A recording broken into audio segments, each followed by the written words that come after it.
Everything great in history has been built by people who believed that the future could be bigger than the past. As human beings, we have two extraordinary abilities. First is the ability to choose, free will. I'll do this, I won't do that. It's an extraordinary ability. The second gets a lot less airtime in church, but it's our ability to dream, our ability to look into the future and to imagine something bigger and better in the future, and then to come back into the present and work in the present to bring about that bigger future. The ability to dream is an astounding ability, and yet it is one that we all too often set aside because of the hustle and bustle of our very busy, busy, busy lives.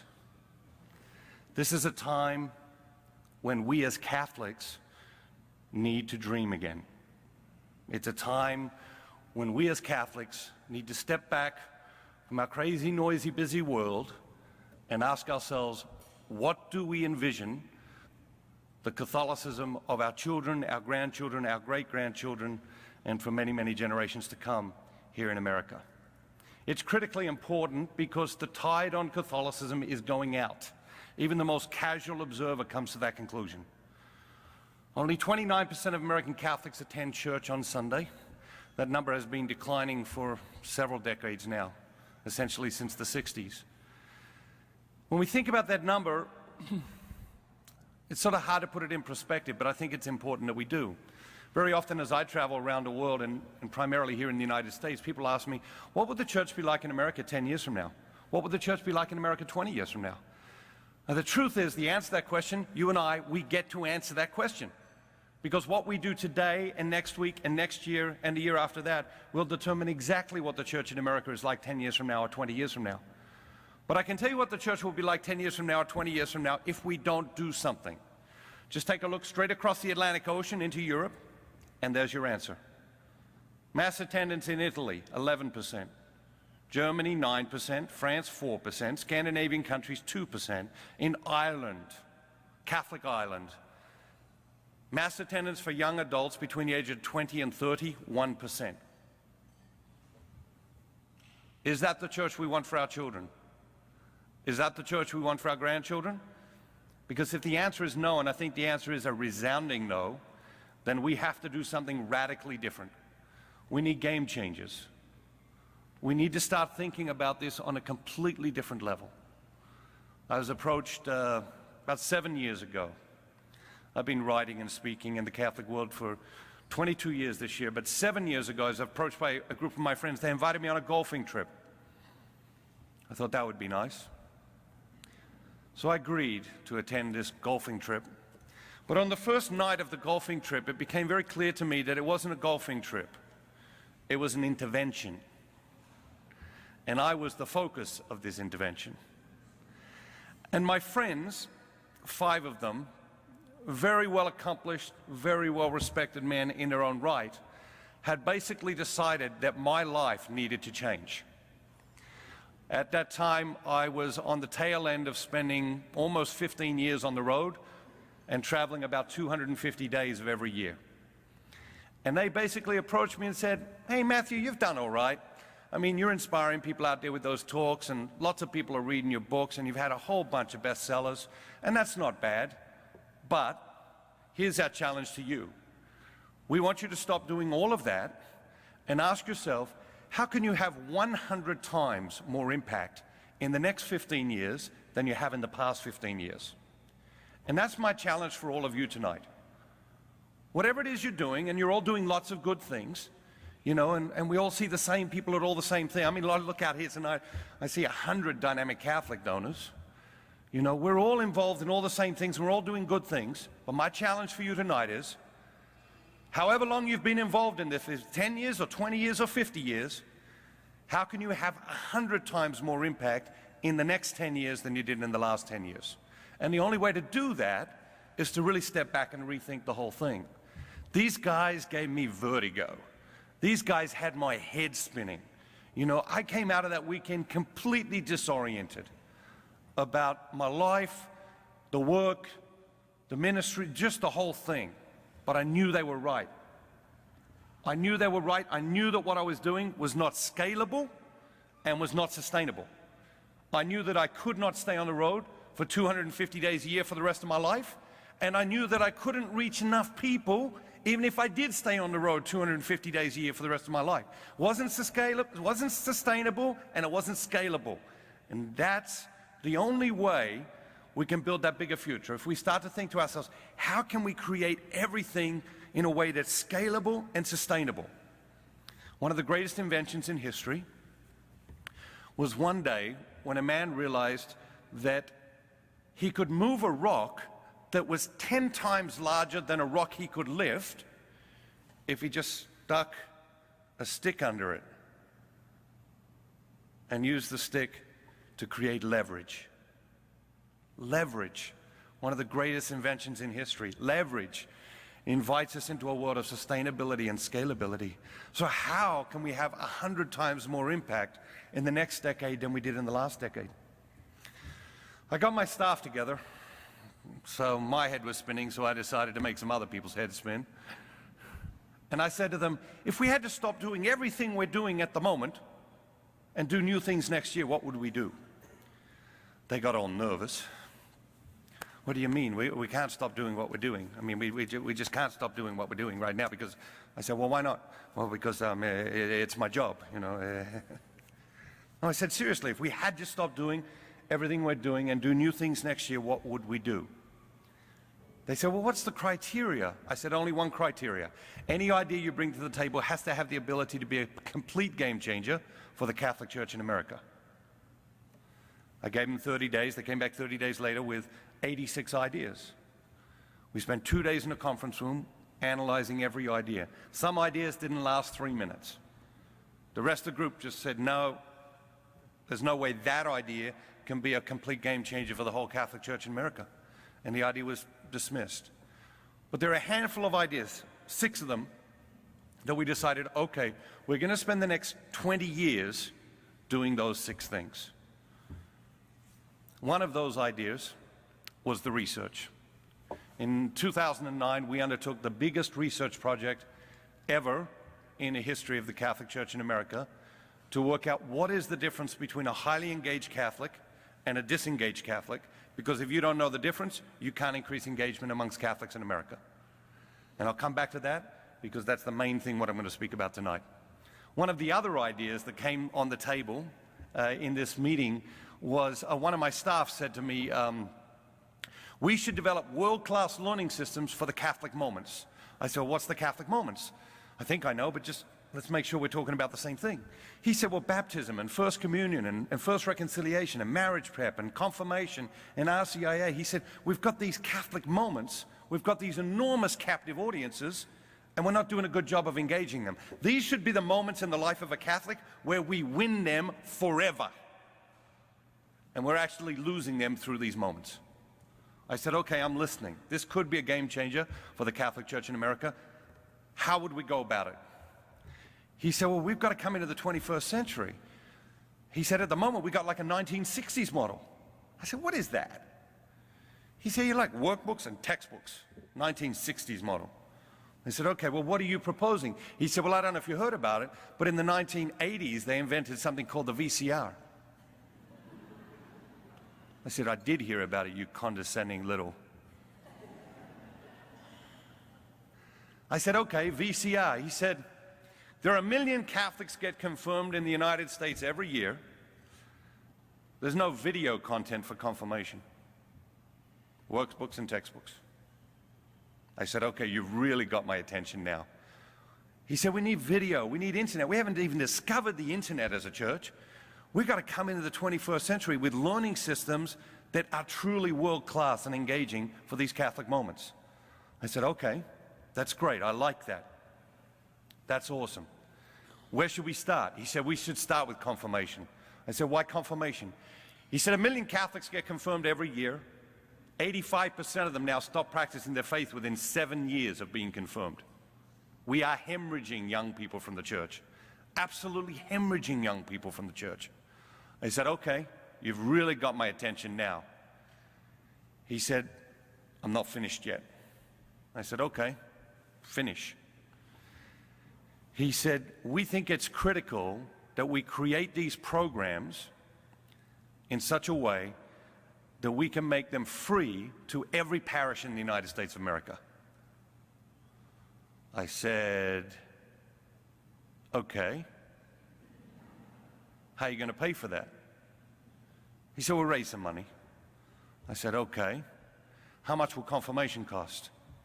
He said, $3 million, maybe $4 million. I said, okay, that's a lot of money. He said, that's okay, we'll raise the money, we'll raise the money. We spent 4 years developing a confirmation program. We released it 30 days ago. It's based on these 72 short films. There's 72 short films, 5 minutes long each. There's an incredible workbook, incredible textbook. There's apps for every smartphone on the planet. The whole program, the kids can have the whole program on the app. There's interactive video content online so that we can watch them watching the video. They watch the video, they answer 3 or 4 multiple choice questions. If 60% of people get question number 3 wrong, we know the video doesn't work. We can reshoot the video. Whereas most programs have a shelf life of 10 years. They're not changed, they're just out there. They're just there. We released the program 30 days ago. Every parish in America can have the program for free. If 50% of parishes in the United States use this confirmation program for 1 decade, 10 years, this program will save Catholic parishes in America $100 million. We invested $3 million. If half of parishes in America use this program for 10 years, this program will save the church $100 million. And one of the things we're seeing over and over everywhere we go, increasing pressure on parish finances. This is the first of 10 programs we'll deliver. Next one's First Communion, First Reconciliation, Marriage Prep, RCIA, Baptism. 10 programs we'll deliver in the next 10 years. Every single one of them will be free. We'll invest about $30 million in these programs. Collectively, if half the parishes in the United States use these programs for 10 years, it will save the church $1 billion over the course of a decade. We have to start thinking in completely different ways. We need game changers. Business as usual is not going to get the job done. We need to start thinking about this in a completely different way than we've thought about it ever before. Another woman at the table, she said, I've got a game-changing idea. I said, okay, what do you got? She said, we should give away free books at Christmas. I said, what's with all this free stuff? You know? We go bankrupt. That's a game changer. You go bankrupt. That's a complete game changer. I said, why would we give away free books at Christmas? She said 32% of people go to church on Christmas Day. It is the only time they go to church each year. We let them come, we let them go. Most of the time we don't even acknowledge them. When we do acknowledge them, it's only to complain because they sat in our pew and parked in our parking spot. She said it's the only time of year when we know where they all are. It's the end of June, but we already know on the 24th and the 25th of December, our churches are going to be packed. Every single one of them going to be packed. And we knew that on the 26th of December last year. We knew that on the 26th of December last year, that on the 24th, 25th of December this year, our churches would be packed. She said it's our biggest opportunity every year to re-engage, disengage Catholics, and most years we do nothing. Absolutely nothing. I said, I don't know. I was so skeptical of this idea in the beginning. I said, I don't know. You pass out a bunch of books, maybe people read them, maybe, I don't know. She said to me, you're a business consultant. I said, yes, I am. She said to me, how much would your clients pay you if you could get all of their former customers together in one place at one time on one day? I said, all right, good point. Following week, I was having lunch with a friend of ours, a donor of Dynamic Catholic, guy who's been generous for many, many years, and he owns a business, very successful business. I said to him, I said, listen, Gene, I got this idea. It's a bit crazy. One of the girls in the office came up with it. Let me just bounce it off you. Tell me what you think. I bounced the idea off him. He says, it's brilliant. It's absolutely brilliant. He said, what does she need to do a pilot? I said, well, she's looking for 50,000 books. He wrote me a check on the spot for 50,000 books. He said, take the check, get her 50,000 books, let her do her pilot. Astounding. We've been doing it for 6 years now. We shipped 3 million books for Christmas last year to 5,500 parishes in the United States. That's more than, there's 15,000 parishes in the US today. That's more than a third of parishes did the program last Christmas. We've been tracking parishes where it's been done 3 years in a row. In a parish where they do this one simple program 3 years in a row, on average, Sunday collections increased by 8.9%. Sunday attendance increased by 10.8%. We've got to start thinking about things differently. We've got to get outside the box. We need game changers. What do we need? Yeah, see, that's what I'm talking about. We need game changers. What do we need? We need game changers. We've got to start thinking in a completely different way. And the reason I shared this with you, two reasons. Number one, if the Catholic Church in America needs game changers, and even the most casual observer comes to the conclusion that it does, then every Catholic parish in America needs game changers, and every parish needs game changers, then every Catholic in America needs game changers. And that means you and me. And so in 2009, we set out to do this research project to work out what fundamentally is the difference between highly engaged Catholics and disengaged Catholics. The first part of the research explored essentially an 80-20 study. You know, so 80-20 principle holds that 80% of your outcomes come from 20% of your causes. In business, the idea that 80% of your products produce 20% of your products produce 80% of your profits, or 80% of your profits come from 20% of your customers. So for example, you're going to Barnes & Noble bookstore. You know, there are on average 120,000 different titles in a Barnes & Noble bookstore. But 20% of those books are the ones that produce 80% of the profits. The ones that just sell over and over and over and over and over and over and over, like Matthew Kelly books, you know, just over. So the first part of the research, we did an 80-20 study on Catholic parishes in America, exploring two things: volunteerism and financial contribution. Does 80% of volunteerism come from 20% of the parishioners? Does 80% of financial contribution come from 20% of the parishioners? We discovered no. 6.4% of American Catholics contribute 80% of the volunteer hours in a parish. 6.4%. And 6.8% of American Catholics contribute 80% of the finances in a parish. That's why everywhere you go, you see the same people. There's an 84% overlap between these two groups. They're the same people. Essentially, 7% of American Catholics are doing everything and paying for everything. 7%. Now, this is what I want you to put in your dream machine. Imagine what we could do with 14%. Okay, not 100%, not 80%, not even 50%. But I tell you, hand to God, if we could get 14% of American Catholics engaged, we would change the world. Okay? Not just the church, not just your parish, we would change the world. Because look at what we're doing. Look at everything the church is doing every single day.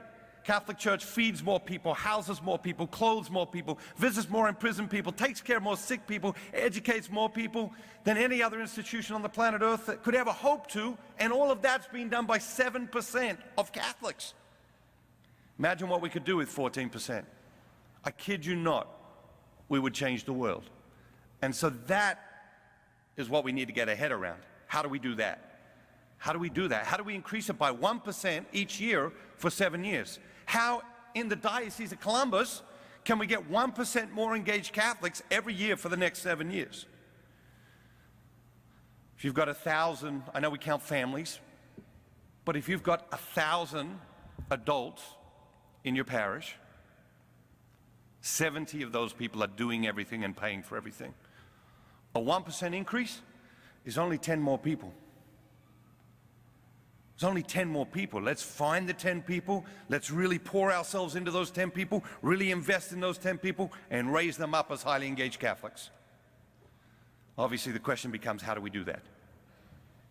How do we do that? How do we go about getting that done? The second phase of our research then explored, okay, what does the 7% have that the other 93% don't have? Because if we can work that out, that's gold. Because if we want the other 93% to become like the 7%, first we've got to find out what makes the 7% different. We interviewed 3,000 Catholics who had been identified by their pastors as part of the 7%, coast to coast, to try and work out what made them different. We identified 264 qualities, behaviors, or attributes that made them unique. We studied the cause and effect relationship between those 264 qualities, behavior, attributes, and essentially came up with the 4 signs of a dynamic Catholic. You put these 4 signs of dynamic Catholic into a Catholic, they become highly engaged instantly. Not 3 years from now, not after a college degree, not after a master's in theology. They become dynamic Catholics now. 4 signs for dynamic Catholic. Number 1, prayer. Not surprising, right? Dynamic Catholics pray. Actually, it turns out all Catholics pray. You ask Catholics, do you pray? At anywhere on the spectrum, the most disengaged Catholics on the planet, you ask them, do you pray? Oh yeah, we pray. But the 7% pray differently. How do they pray? They have a routine of prayer. They have a routine of prayer. They tend to pray at the same time every day, in the same place every day, at the same time every day. You know, we would do in these interviews, we would say, where do you pray? Oh, I've got this big comfortable chair in my living room. I sit down there in the morning with my coffee, and that's my time with God. We'd say to them, okay, when you sit down to pray, what do you do? Why pray? No, tell us exactly what happens when you sit down to pray. You see, most people, when they sit down to pray, they see what happens. And when you sit down to pray and you see what happens, you know what happens? Nothing. That's why most people stop praying.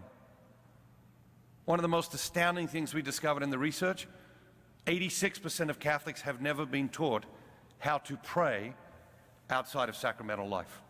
86% of Catholics have never been taught how to develop a daily routine of prayer. And as it turns out, it's the #1 sign of a dynamic Catholic. We would ask the 7%, when you pray, how do you pray? When you sit down in that chair, what happens? And they would say things like, well, I take out my Magnificat, and I read the Gospel of the day, or I do morning prayer, or I take out the Bible and I read a chapter, or I've got this great John Paul II devotional, I start with that, you know. But when they sat down to pray, they didn't see what happened. They had a plan when they sat down to pray. They knew what was going to happen. 4 signs of a dynamic Catholic. #1, daily routine of prayer. #2, study. They're continuous learners in the area of faith. They read Catholic books, they listen to Catholic radio, they watch Catholic television, they listen to Catholic CDs, they go to Catholic events, they go to Catholic retreats, they go on pilgrimages. They're continuous learners in the area of faith. On average, highly engaged Catholics spend 14 minutes a day learning more about their faith. Game changers are always simple. Game changers are always simple. As you walk through the 4 signs, one of the things that struck me is, you know what? If you could get every Catholic in the Diocese of Columbus to pray for 10 minutes a day, it would completely transform the diocese. In fact, if you could get half of Catholics in the diocese to pray for 10 minutes a day, you would completely transform the diocese. And you know what the sad, tragic, miserable reality is? Less than 10% of Catholics in America pray every day in a routine, regular, disciplined way. Game changer #2, study. We live in a time in history where more people have questions about Catholicism than ever before. We also live in a time in history when less people have answers to questions about Catholicism than ever before. That's the great inflection point of our age. People have questions, people don't have answers. One of the things that John Paul II taught me is one of my great heroes. He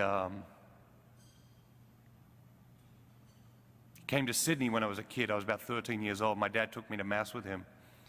It's one of the strongest memories I have of my father. But in the early 90s,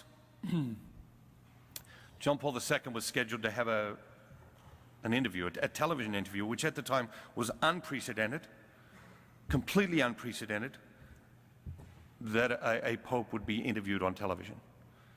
At the last minute, the interview had to be cancelled. And the person who was going to interview him, an Italian journalist, sent the Pope a letter saying he was disappointed the interview had to be cancelled because of health reasons, but enclosed the questions that he had planned to ask John Paul II. Over the next 10 months in his spare time, and I don't know what that was, but over the next 10 months in his spare time, John Paul II wrote answers to all of the journalists' questions. And in the early 90s, it was published as a blockbuster bestseller called Crossing the Threshold of Hope. It taught me one of the greatest lessons in my faith journey. There was nothing in the book that taught me the lesson, but the action of the book taught me this lesson. People deserve answers to their questions. We live in a time in history where more people have questions about Catholicism than ever before in history. And people deserve answers to their questions. Not catechism answers, and they're good. Catechism answers are good, and catechism answers are necessary. But people want, what they yearn for, is deeply personal answers to their deeply personal questions. That's what people need to grow spiritually. They need deeply personal answers to their deeply personal questions. And the only way for us to be able to give people deeply personal answers to their deeply personal questions is if we grow in our faith, if we're constantly growing in our faith, if we're constantly learning new things about the genius of Catholicism. If every Catholic in your parish read 5 pages of a great Catholic book every day for the rest of their life, you would have the most dynamic parish on the planet. Unquestionable, not even with doubt, not, oh yeah, maybe that might help. No. If half the Catholics in your parish read 5 pages of a great Catholic book every day for the rest of their lives, your parish would be a light on a hill. Game changers are always simple. The problem is Catholicism, it's rich, it's broad, it's deep, and truth is it's complex. And we've become hypnotized by the complexity. And game changers are simple. We don't need a lot of them. 1 or 2 will do the job. 4 signs of a dynamic Catholic. Number 1, prayer. Number 2, study. Number 3, generosity. Catholics are not generous. Catholics are not generous. We are perceived as generous because we do so much and we give so much, but it's only because there's so many of us. There's so many of us that most of us can afford to be really not generous. A few of us are really very generous, and we're all perceived as being generous. But Catholics are not generous. When you get to the chapter in your book on generosity, you'll discover that. I've got the statistics. Evangelical Protestants financially give on average 4 to 6 times more than the average Catholic. Catholics are only marginally more generous than agnostics and atheists in the United States of America. Catholics are not generous. We have to change that. The 7% are phenomenally generous. On average, they give 17 times more financially than the 93%. Not twice as much, not 5 times as much, not 10 times as much. They give 17 times more as much financially as the other 93%. And their generosity is not just financial. In the area of stewardship, we talk about time, talent, treasure. Yeah, they're off the charts generous in all of those things. But as we did these interviews, what we discovered was their generosity just had these tentacles that just reached into every corner of their life. I was observing one set of interviews in Oklahoma, and the woman being interviewed let's say her name is Julie. We're interviewing her, and she says, "You got the wrong person." Now, she had been identified by her pastor as part of the 7%. That's why we were interviewing her. She said, "Well, you got the wrong person." We said, "Okay, well, who should we be talking to?" She said, "Well, you should be talking to my friend Mary." I said, "Okay, why should we be talking to Mary?" She said, "She's the most dynamic Catholic I know, and she's the most generous person I know." I say, "Okay, well, tell us about her." Julie goes on to say, she says, I've just come through a struggle with cancer, and I had to take some time off work." Julie's a nurse, and she said, "Mary, she works with me at the same hospital. She's a nurse too.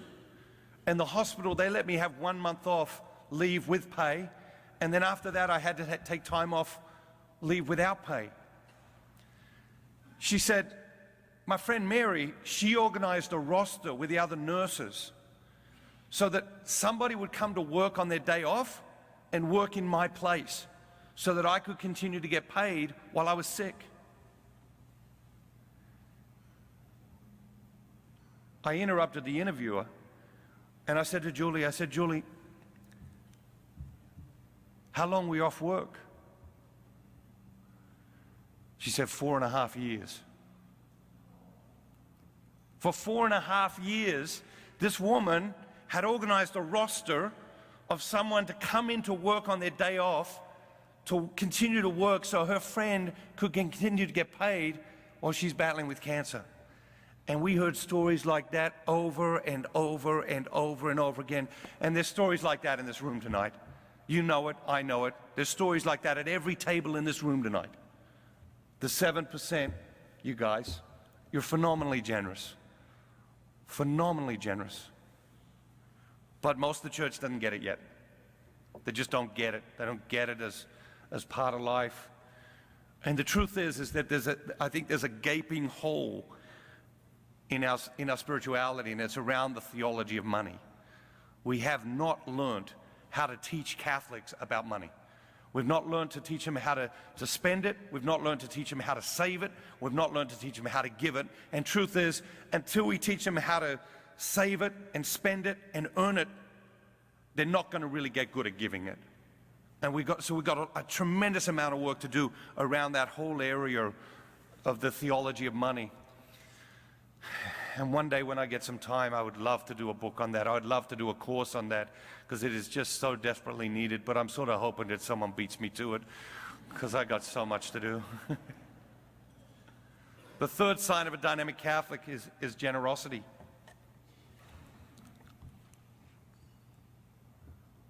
I was working on the book at the time. We were working on the research at the time. And I had a retreat. And we hold these retreats from time to time at Dynamic Catholic, and I invited a priest friend of mine to speak at the retreat and to do Mass, and then I did most of the speaking. But I asked him to do the last speech of the retreat, Sunday afternoon. He said, "What do you want me to talk about?" I said, "Talk about anything you like." He said, "All right, well, I might just tell a little bit of my story." I said, "Okay, that's fine." So he gets up there, and from first moment, he had everyone captivated. Talks about being addicted to alcohol and drugs as a young priest in Detroit. Driving around drunk and stoned, saying Mass drunk and stoned, you know. Finally, he gets sent off to rehab, you know, and he gets through rehab and gets clean, gets sober, and the bishop sends him to a retreat center, to work in a retreat center. He's there for 10 years. And one day the bishop calls him. He says, "Ron, I think it's time you went to a parish." He said, "No." He said, Ron said, "No, Bishop, I can't do that. I'm petrified. I'm scared to death of that." He said, "I've been there and it wasn't good, and I can't go back there." About 2 months later, the bishop calls again and said, "Ron, I really like you to think about going down to a parish." Ron said, No, I absolutely can't do that, Bishop. Can't do that. That'd be bad. That wouldn't be good. That would be bad." About a month later, the bishop calls Ron again. He said, Ron, not asking you this time. Sending you down to a parish. They're expecting you a week from Monday. And so Ron, he drives down to this parish, and he gets there, and the place is falling apart. I mean, everything's falling apart. The school's falling apart. The church is falling apart. The rectory's falling apart. Nothing's been updated in 30 years. And they got no money. They got $600,000 worth of debt, in fact. He calls his friend, also a priest, Father Steve. He says, Steve, I got to get out of here. He said, this place is just a complete mess. It's just horrible. I got to get out of here. He said, they've got no money. Everything's falling down. What am I going to do? His priest friend, Steve, he says to him, Ron, you know what the problem? You know what your problem is? Ron said, what? He says, your problem is you trust your money more than you trust your God. And Ron, Father Ron, he talks about this just being like a dagger straight through his heart. His priest friend Steve, he says, Father Steve, he said to him, he said, you know what you need to start to do, Father Ron? You need to start, as a parish, you need to start tithing. That's the first thing you should do as a pastor in this new parish. As a parish, you should start tithing. You should take 10% of every Sunday collection and give it to other charities and ministries. Ron said, you're insane. You're on drugs. You need to go back to rehab. The two of them had met in rehab.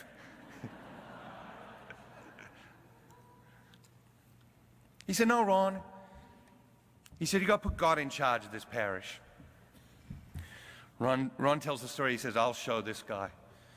So following Monday morning, he goes down to the bank with the collection. He opens up a brand new account, tithing account he called it. He put 10% of the collection in there. The other 90% put in the other parish account. He came home to the rectory, and he was in his office, and there was a knock on the rectory door.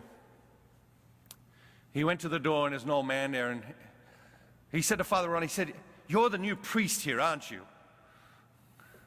Father Ron thought to himself, I know I don't want to hear what comes after this. You know, but he said, you're the new priest here, aren't you? Father Ron said, yeah, that's right.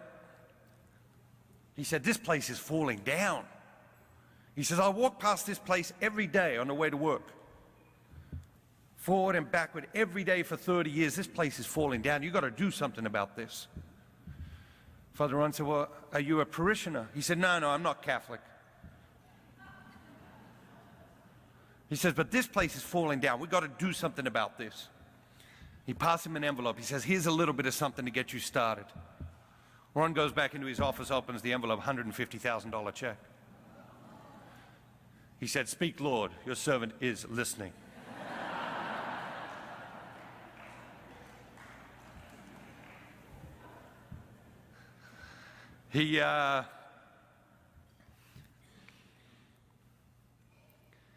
Following Sunday, he was getting ready for Mass, you know, and I don't know if you've ever been in the sacristy when it's time to get ready for Mass, but it's not a profound and prayerful experience. I mean, it should be, right? But it isn't. You know, you got 100 people rushing around here and do this, and this old woman comes in, you know, she says, Father Ron, you got a minute? Well, no. Father Ron wants to say, no, I don't have a minute. Two reasons. One, Mass is going to start in 4 minutes. And two, when people say, do you have a minute? They're always lying. They always want more than a minute. She says to Father Ron, she says, you know, my husband and I were talking this week, we were praying, we feel like we need to do more for the parish. She passed him an envelope, check for $65,000. Following Wednesday, he was at a couple's house having dinner. They were welcoming him into the parish. Handed him a check for $50,000. That parish has tithed every Sunday since he was there, 21 years ago. No child has to pay tuition in the school. Every year, every parent gets a letter saying, please send a check for whatever you can afford. No child has ever turned away from the school in 21 years.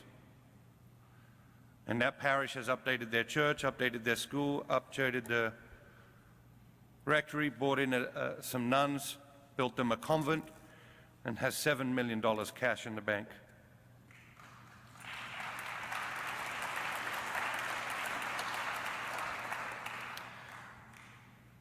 So he tells this story at the retreat.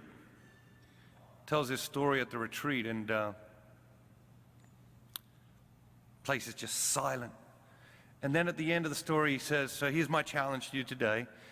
He says, I want all of you to begin to tithe 10% of your income to church and charity. And you could just feel the audience had just seized up. But then he said to them this. It was a profound lesson for me. He said, but I don't need you to start giving 10% of your income right now, here and now, today. He said, what I want you to do is go home tonight, take out last year's tax return, and work out as a percentage of your income, how much did you give to church and charity last year? And maybe you come up with 1% or 3% or 4% or whatever. And he said, whatever percentage you come up with, he said, I want to challenge you to give 1% more this year than you did last year. And I want to challenge you to give 1% more each year until you get to 10%.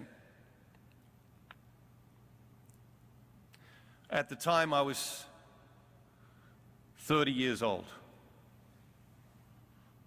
I've been working in ministry full-time for more than a decade. And nobody ever in that decade had invited me to tithe as a Catholic. Nobody ever in a decade being involved in church every day of that decade, nobody ever had invited me to tithe or challenged me to tithe or taught me about tithing. I went home and got out my tax return and realized that the year before I'd given 3% of my income to church and charity, which is 300% more generous than the average Catholic. And I said, okay, God, I can do 4% this year. I can do that. Next year I did 4%. You know what I realized? That was pretty easy. So next year, I said, okay, let's increase by 2%. I did 6%. My wife and I have been married 5 years now. Every year we sit down. We say, okay, how much can we increase this by?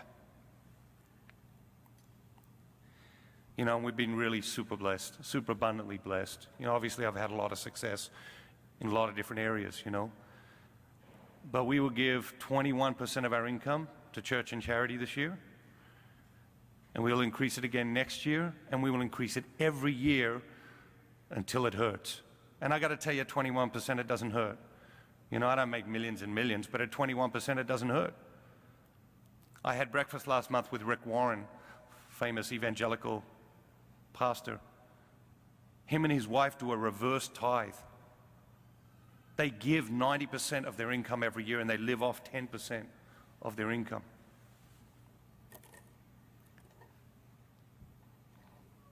Nothing will bring people to Christ at his church like the staggering generosity of people who truly believe. My challenge to you tonight, astonish the people in your life with your generosity. Astonish the people in your life with your generosity. Decide right now, here, tonight, to live a life not of mediocre generosity, but of astonishing generosity. Because that's what the world needs.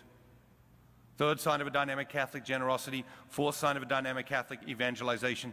The 7% are doing something to share the faith with other people. You're the 7%. Thank you for all you're doing for the church. You're doing great things. But you can do more. You can do more. You can do it smarter. You can do it in ways that are more sustainable. You can do it in ways that are more scalable. And we need to. I'll leave you with this last thought. When I wrote Rediscover Catholicism, which I released in 2001, I had this one sentence that I thought just It just said everything about what I wanted to say, but I didn't know where to put it in the book. So I put the one sentence on its own page at the beginning of the book. Most people flip through it to find the first chapter. But it's there, and this is what it says. I want you to take this thought home with you. I want you to ponder this thought long and hard and deep. The church is not something that we inherit from generations past. The church is not something that we inherit from generations past. The church is on loan to us from future generations. The church is on loan to us from future generations. What sort of church will we deliver them? God bless you. Great to be with you. Hi, I'm Matthew Kelly. Thank you for watching.